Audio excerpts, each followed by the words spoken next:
Today I'm going to show you how to measure airflow through a heat pump system using an Energy Conservatory TrueFlow Grid. A friend of mine let me borrow this tool and it's really cool. Very simple way to measure airflow through equipment. I'm actually at my parents' house. They had a heat pump system installed recently and I know that it's oversized, and I'm dealing with the heating and cooling contractor about that mistake. But what I wanted to do is actually see what the airflow through the system looks like and what the static pressure in the system looks like, because I know that the system's oversized and not sized correctly with the ductwork. So this little tool is going to give me the information that I need, so I'm going to show you how it goes. So the first step that you're going to do when you want to do the airflow test with the TrueFlow Grid is you have to use the pressure gauge. Basically just turn it on, hold the button for a second, and connect it to a pressure probe.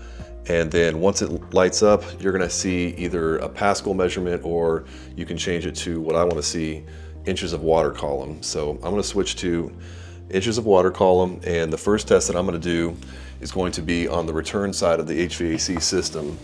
So I'm going to plug the port in down here at the bottom and attach that right there to the system. And then I'm going to turn the system on and turn it on high speed. Since this is a 2-speed system, I'm going to turn it on to high speed so I can see what the highest amount of airflow is through the equipment, let it ramp up, and then start getting my pressure measurements.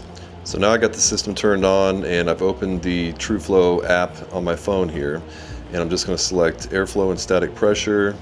I'm going to connect it to this pressure gauge, and I realized that I forgot to turn the grid on, so I'm going to hold this button down for a second until it flashes green, and then it should pop up on my screen here. There it goes, and I'm just going to hit plus to pair the flow plate. For this test I'm going to be doing it in cooling mode, so I'm going to set cooling, and this is a air handler heat pump. It is a upflow system, so I'm going to choose upflow, and for the air filter location I'm going to choose filter slot in the duct or cabinet. And then cooling capacity, this is a 4-ton system. Unfortunately it should be 3 or less. And then for the max static I'm going to choose 0.5. I hit OK, and then it asked me to get the return pressure measurements, so I'm going to go ahead and do all that.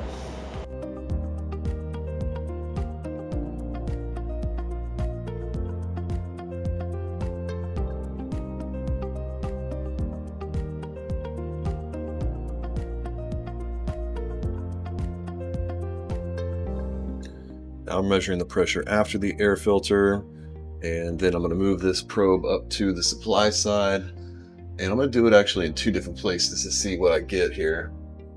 This is kind of an odd upflow system, so I'm going to measure one here.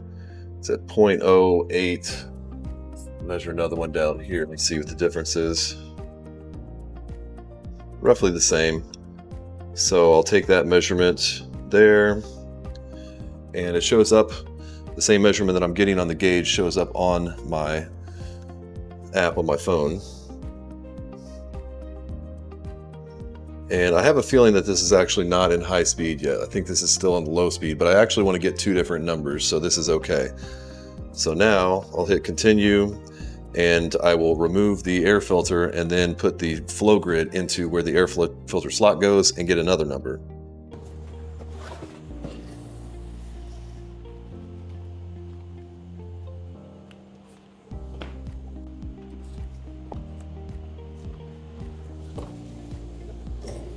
So now it's measuring the airflow with the flow grid, and it's measuring 976 CFM, which is not anywhere close to what a 4-ton system should be moving.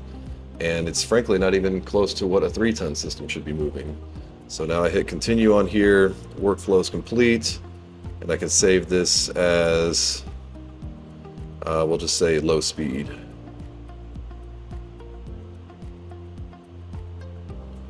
Save that, gives me a report, and then I can hit the report button and fill out the customer information.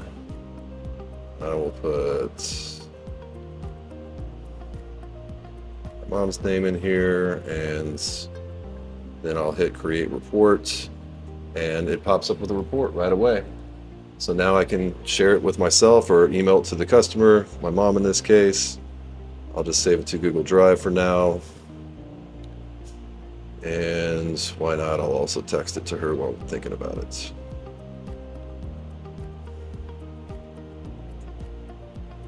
So that's how quickly you can get an airflow number out of a TrueFlow grid. Now I'm going to bump it up and wait for this thing to get to the high speed setting and do this test again. So after waiting for nearly 40 minutes for the system to kick up to the second stage of cooling, it never happened, and I had to go on to another job that day, so I never got to get the higher stage airflow number out of the system. What I wanted to do is show you what the report looks like for the low stage that I was actually able to complete. So this is the report. It spits out really quickly, and as you can see at the top, it kind of gives you a summary right here of your airflow measurements. So the total airflow, and then what the pressure was in terms of inches of water column in the return duct, across the air filter, and on the supply side of things. And then it gives you a little summary calculation here. And this is not only for yourself, but for the customer if you want to present it to them. So it's basically saying 244 CFM per ton of cooling. The total external static pressure was actually pretty low on this system, which was surprisingly good.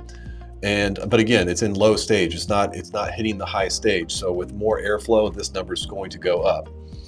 The return plenum pressure was high, and this was at low stage. So this is twice as high as you want to see at 0.20. It should be closer to 0.10. So whenever this system, if it ever gets to the second stage of cooling, that number is going to get even higher as well.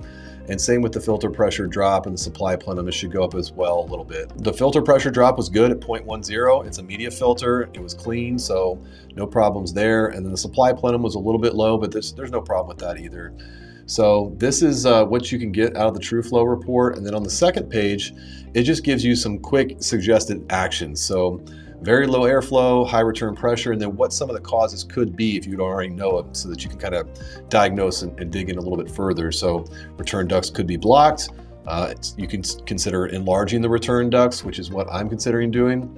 And then air filter, leakage between the filter and the blower could be an issue. And then the maximum, this just gives a little note here. It's kind of irrelevant, but this is part of the software. So the TrueFlow Grid is a really cool diagnostic tool that can quickly get you the static pressure numbers and your airflow numbers without having to do a duct traverse using a hot wire anemometer or any of these older methods that we used to use to get airflow readings through equipment.